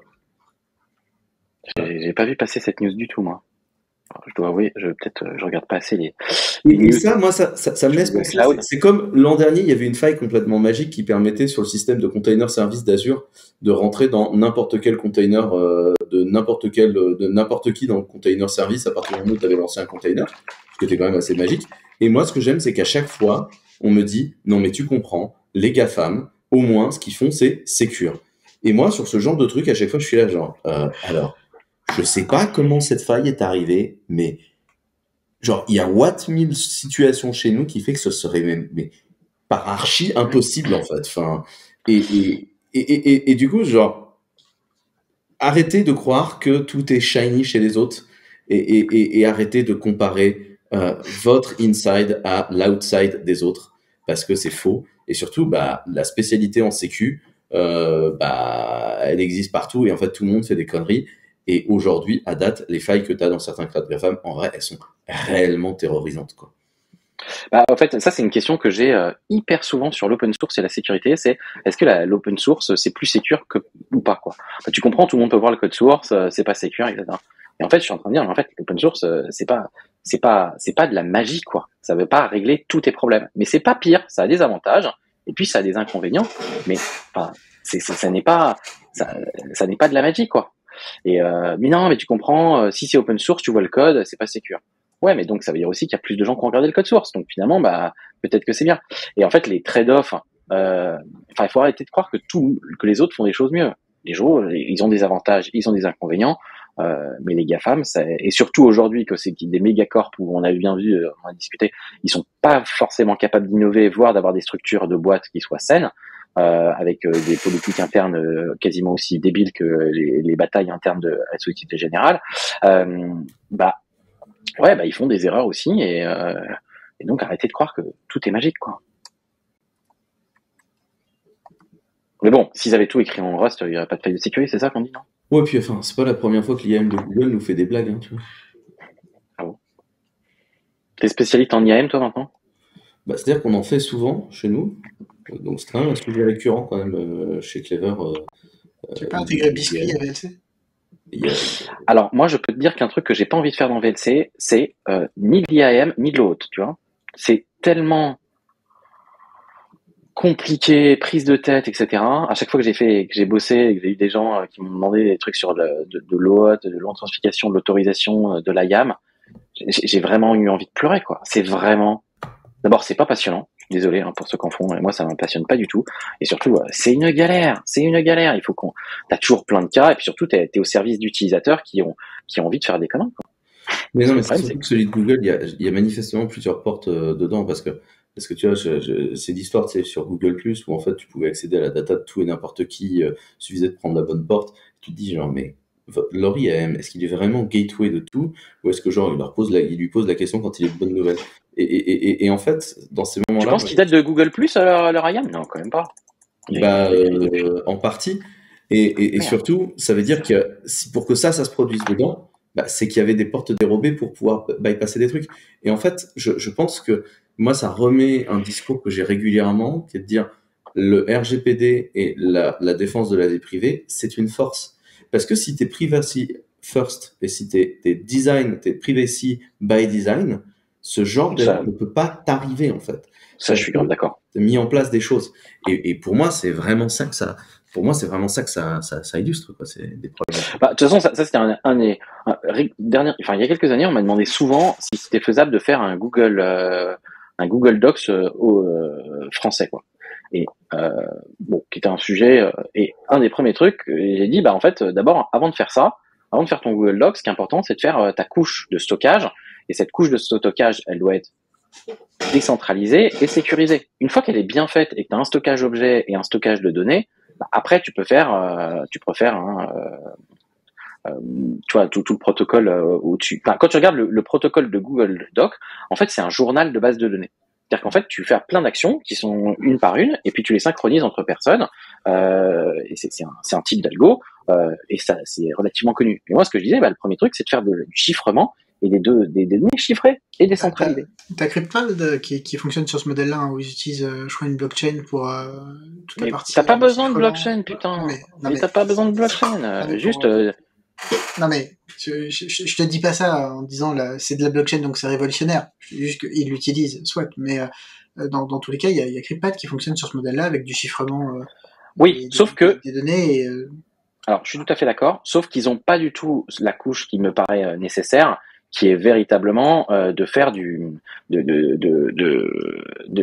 En fait, il faut chiffrer par petits blocs les actions en mode journal. C'est-à-dire que, tu vois, quand tu vas regarder la plupart des apps en mode texte, que tu veux collaborative, en fait, tu vas dire, Quentin, il a fait ça, grosso modo, il a mis ça en gras, et ça marche sur quasiment toutes les apps. Mais il faut commencer par ça.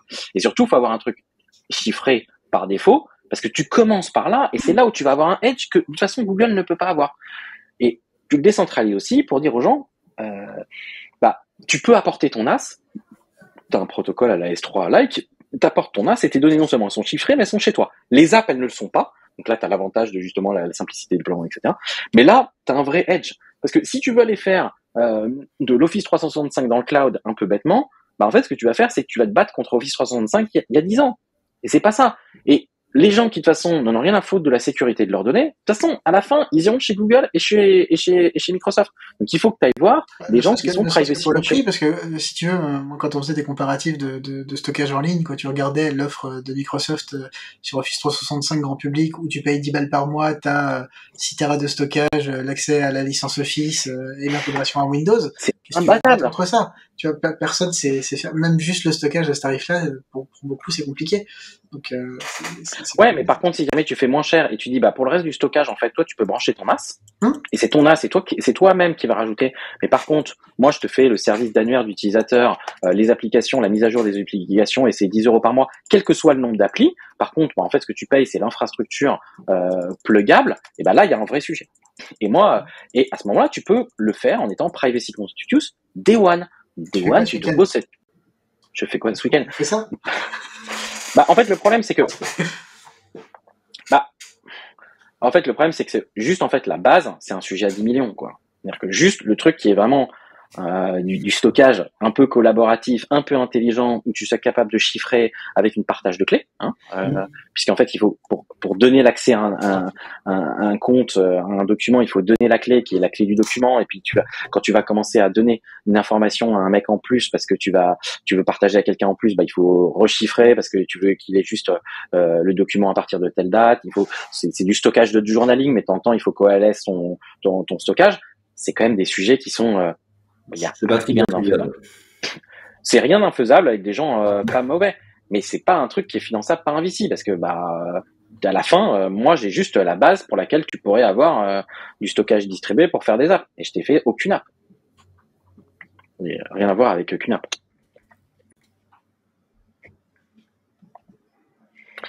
Bref, je suis d'accord avec toi. En fait, il faut avoir des choses différenciantes, et justement le privacy Day One et Focus, c'est un différenciant par rapport à un Google Cloud que eux ne veulent pas. Ils ne voudront jamais. Ils veulent donner l'impression qu'ils le veulent. Mais tu vois, c'est comme l'histoire du chiffrement sur Gmail, quoi. Tu vois, ils le ressortent tous les 3 ans pour expliquer qu'à partir de maintenant, Gmail, t'inquiète pas, ça va être sécurisé, c'est chiffré, tout ça, et on protège vos données. C'est ça. Et mon cul, c'est du poulet, comme on dit. Hein. je vais avancer le sujet de ton cul. J'avais bien compris. Moi, j'étais plus sur le poulet. Mais... J'ai une news de TSMC qui est en train d'investir massivement aux États-Unis pour produire, parce que bon, tout produire à Taïwan, ça pose des soucis. C'est assez intéressant. Moi, ce que j'ai trouvé très très intéressant, c'est le CEO de TSMC qui dit Globalization is almost dead, free trade is almost dead. Et je trouve que c'est très intéressant de voir la tension complète du monde que nous avons actuellement, où clairement le free market qui a été la règle, et j'ai l'impression est un peu plus tendu en ce moment. Est-ce que tu as vu lié à ça la visite de Macron là aux US après de Biden? En fait, là ils ont fait un plan de relance de 375 milliards les États-Unis, et en fait c'est un truc de protectionnisme. Enfin, quasiment toutes les mesures sont des mesures protectionnistes, et il y a un vrai souci là-dessus. Et Macron essaie de faire bouger le truc, et il y a rien, évidemment, il y a absolument rien qu'à bouger. Mais ouais, je suis d'accord avec lui, il y a un vrai problème aujourd'hui là-dessus. Après, moi, c'est comme sur la fin de la Silicon Valley. C'est-à-dire que là, en ce moment, on est dans un mood où, suite au problème qu'on a eu ces 2 dernières années sur l'approvisionnement, sur un monde globalisé où en fait tout dépend de la Chine et où la Chine s'arrête, du coup tout le monde s'arrête. Je pense qu'on est dans une phase où on se dit bon, faut changer de modèle. Mais j'ai peur que ça soit une tendance, et qu'on oublie vite ça une fois que tout aura redémarré.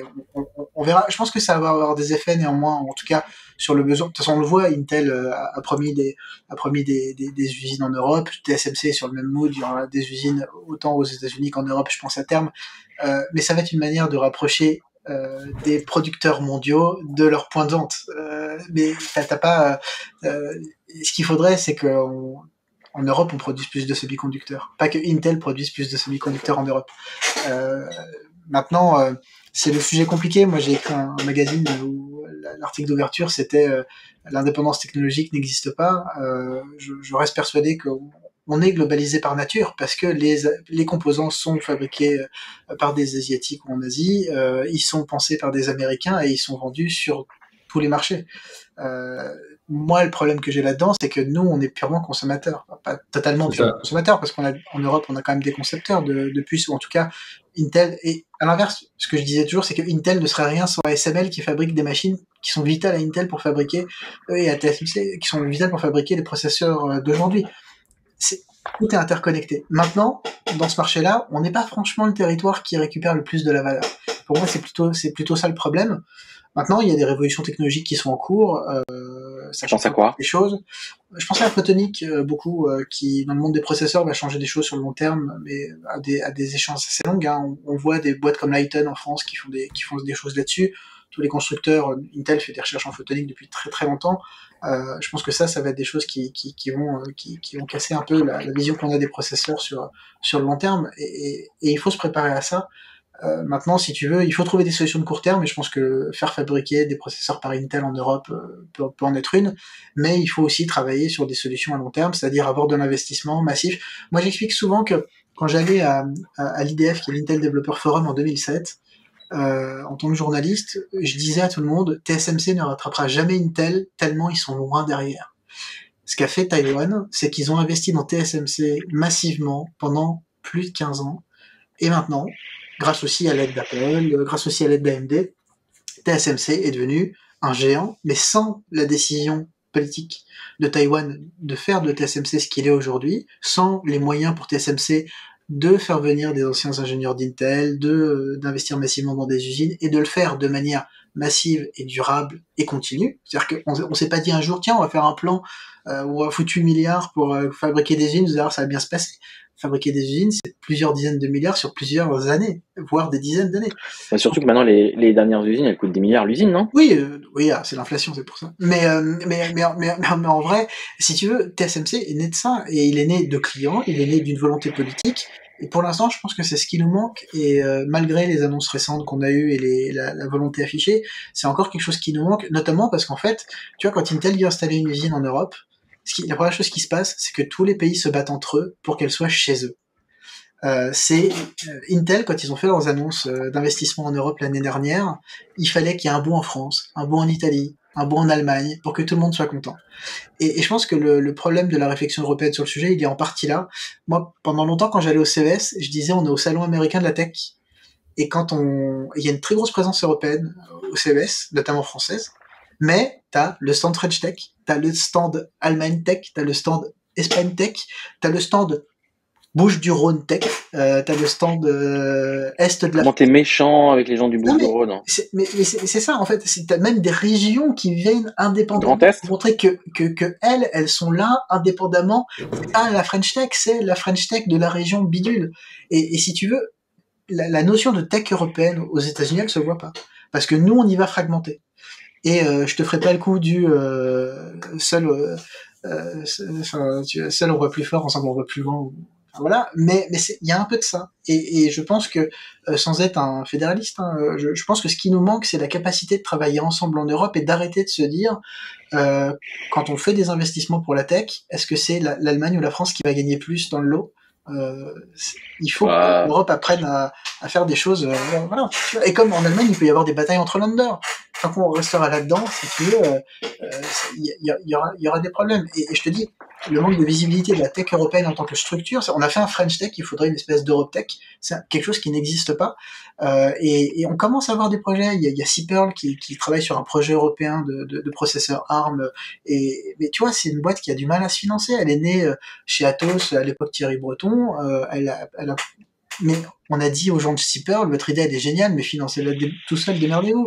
Et alors il y a du soutien de l'Europe sur ces sujets-là, il y a beaucoup de soutien de l'Europe sur le HPC, sur des choses tech qui sont assez centrales, et pas mal de projets qui sont financés dans le monde de la tech, mais à mon avis pas avec l'ampleur nécessaire et pas avec l'envergure nécessaire par rapport aux défis qui nous attendent, et surtout quand il faut aller fabriquer des usines, faire de la R&D sur des dizaines de milliards pendant des dizaines d'années. Voilà. Je pense que c'est le vrai problème. Mais après, on peut très bien se dire, on va saisir la technologie d'après. Je fais typiquement des solutions comme la photonique, que j'aime pas, mais comme le quantique par exemple, ou comme la photonique, des choses comme ça, sont des choses qui promettent potentiellement des ruptures. Il faut qu'on investisse dessus. Puis il y a des choses qui marcheront, des choses qui marcheront pas, mais au moins on aura essayé. Et on essaye trop de... Tu crois au quantique? C'est difficile de prévoir ce qui va avoir un effet ou pas. En fait, comme je dis souvent par rapport à la notion de bullshit en technologie, en même temps, il y a des choses qui ont révolutionné nos vies, ou à l'époque où ça a été créé, certains ont certainement dit c'est du bullshit, ça marchera jamais, si tu veux. Donc, je me garderais bien de dire est-ce que le quantique va révolutionner ou pas les choses. Il y a du potentiel. Pour l'instant, c'est quand même un peu compliqué à mettre en œuvre, les machines quantiques. Mais tiens, voilà. Je pense qu'il faut investir dans les choses pour savoir si elles sont si elles sont capables de transformer nos vies ou pas. Voilà. Maintenant, je suis pour un regard critique sur ces choses-là. Pareil, côté ancien journaliste. Mais dans tous les cas, je pense que politiquement et d'un point de vue géostratégique, si on veut avancer sur ces sujets-là sur le long terme, il faut qu'on fasse des paris, il faut qu'on s'engage réellement sur ces paris et qu'on arrête je te dis, moi quand j'ai vu que la stratégie européenne sur le CHIPS Act, c'était de dire à Intel, venez fabriquer une usine, on vous la paye à moitié. Ok, c'est une solution de court terme, mais il n'y a pas le choix, parce que à court terme, on peut pas faire un Intel européen. Maintenant, c'est quoi le plan B? Enfin, c'est quoi la suite, en tout cas? Pas un plan B, mais c'est quoi après? C'est-à-dire qu'une fois qu'on a dit à Intel, venez fabriquer vos processeurs en Europe, réservez-nous une partie de la production, c'est comment on fait pour que on soit pas dépendant d'Intel à un moment donné? Ou que non, mais c'est parce que les hommes politiques ont une vision très court-termiste, en fait. Puisqu'ils sont élus de façon court-termiste. Oui, mais on vote pour eux de façon court-termiste et ouais, mais ils sont tous comme ça. Je veux dire, tu vas pas. Moi, je prends toujours l'exemple d'un ami à moi qui avait voté Sarkozy à une époque parce qu'il voulait s'acheter une maison et que Sarkozy promettait comment dire, la défiscalisation des frais bancaires sur l'achat de ta première maison. Il a voté pour Sarkozy uniquement là-dessus. Après, il y a peut-être d'autres affinités qu'il avait, mais tu vois, on vote aussi pour les gens de manière court-termiste. Voilà. Après, on peut pas disserter sur la pertinence du vote politique dans la société française maintenant, mais dans tous les cas, voilà. Mais je pense que sur les sujets tech, il y a quand même du mouvement dans le bon sens qui se fait ces dernières années, et je pense que même en France, il y a quand même des évolutions intéressantes qui ont été faites. Maintenant, ça manque encore de punch, quoi. Moi, je ne peux qu'approuver. Aujourd'hui, il faut investir sur les bases. Et moi, quand on me dit le coup d'après, oui, mais en fait, on peut pas faire le coup d'après sans faire aussi des fondamentaux, quoi. Et aujourd'hui, enfin, tu vois, quand Non, on mais parle quand je dis de coup d'après, investir dans le cloud, tu vois, t'es là, genre, mais, enfin, les gars, tu vois. ce que je veux dire dans le coup d'après, c'est que ça sert à rien de se demander. Enfin, tu vois, moi, des fois, je vois des papiers où je lis comment est-ce qu'on va réussir à fabriquer des puces en 6 nanomètres en Europe. Mais on s'en branle, on est déjà au 4 nanomètres de toute façon à Taïwan, ils travaillent déjà sur le 2. Qu'on se demande comment on va réussir dans 5 ans, On à va faire vu, l'équivalent de ce que sera TSMC dans 5 ans. Et tout ça, ça se décidera pas, et ça se fera pas en 5 ans. TSMC est devenu ce qu'il est en 15 ans. Il n'est pas devenu ce qu'il est du jour au lendemain. il y a un Et super, je peux vous mettre le lien, il y a un super papier écrit par des Chinois de Chine continentale, donc c'est toujours intéressant de le lire aussi avec ça, sur comment TSMC est devenu TSMC face à Google, face à Samsung Electronics. Et parce qu'en fait, c'est un papier qui a été écrit par des gens dont le point est de dire, nous, on va faire mieux, et on va faire la fonderie en Chine, parce que enfin, et, c'est le point. Et ce papier est formidable à lire. Et en fait, et en vrai, si tu regardes la stratégie, si tu regardes la industriel, stratégie chinoise, alors c'est pareil, j'ai pas une grande passion pour la politique chinoise enfin voilà, la démocratie chinoise entre guillemets, enfin l'absence de démocratie chinoise.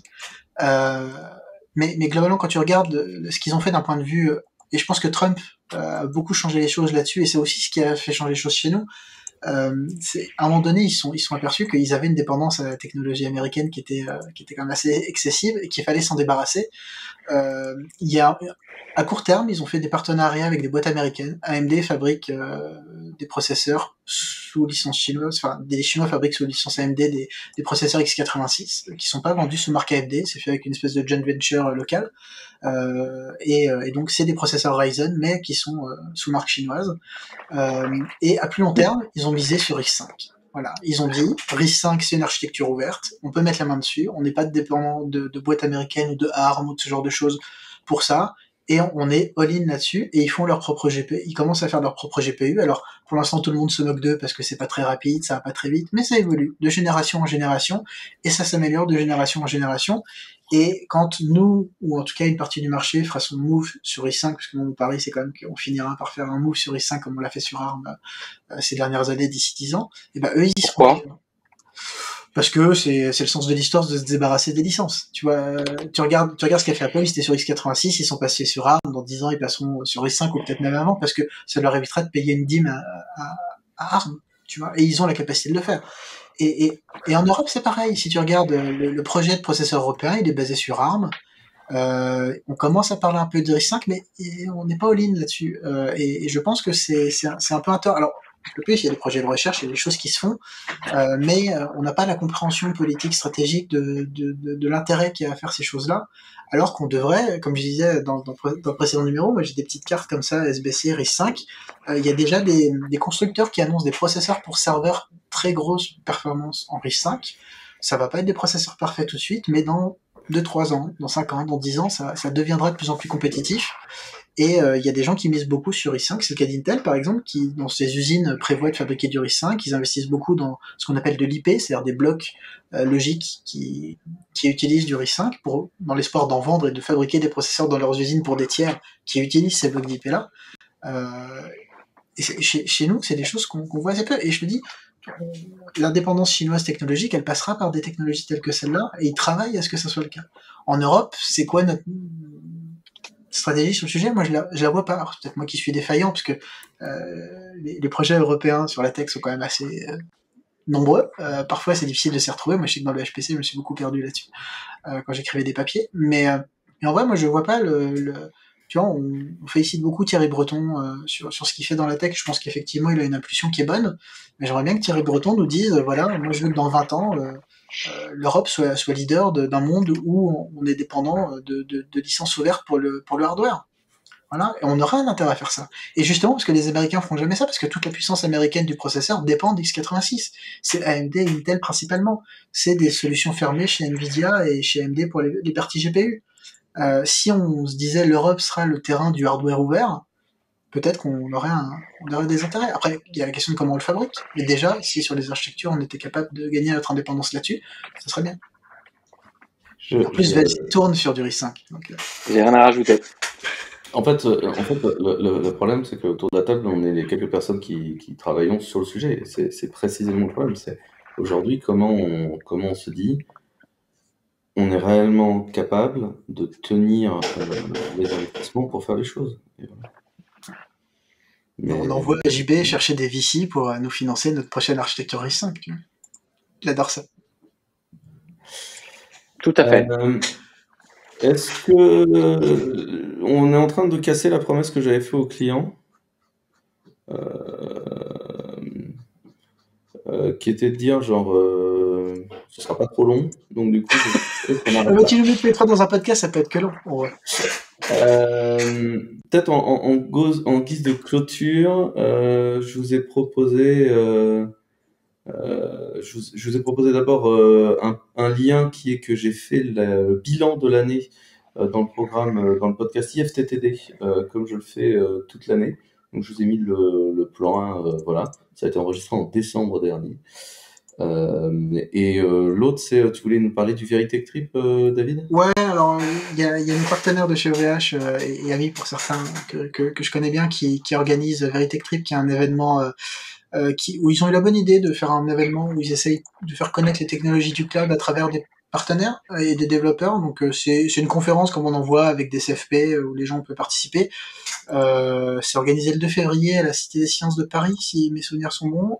Il y aura des gens de Clever qui seront sur place.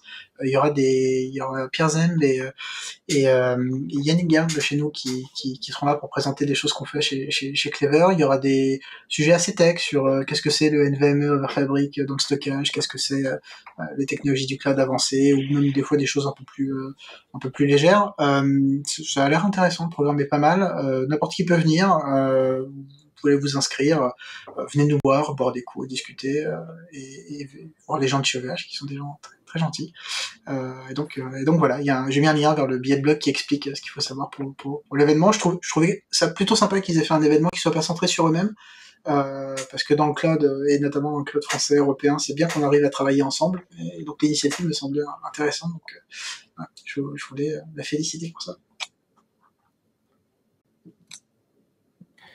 Je vous quitte sur une musique. Moi, je vous propose Billy Idol, Running from the Ghost, qui a été réalisé, je sais plus trop quand, mais c'est assez récent. Enfin, c'est la fin de l'été.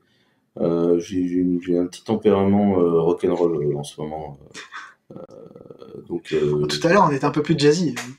bah ouais. Et donc voilà, je vous mets ça. Il me reste à vous remercier, messieurs. David. Merci à toi. Et merci Jean-Baptiste. Jean-Baptiste, est-ce qu'on se retrouve? T'es sur Twitter ou pas, Jean-Baptiste? Non, pas en public. Pas Je en tiens à ma santé mentale. Mais on peut le retrouver sur LinkedIn, il passe beaucoup sur LinkedIn. C'est vrai. Il participe à beaucoup d'événements. À la con, ouais. Oh, tout de suite, non. Donc, merci beaucoup. Vous pouvez tous nous retrouver, donc en ligne. Merci de nous avoir suivis jusque-là. Puis à très bientôt pour cette très bonne année. Et bonne année 2023 à tous. Ciao.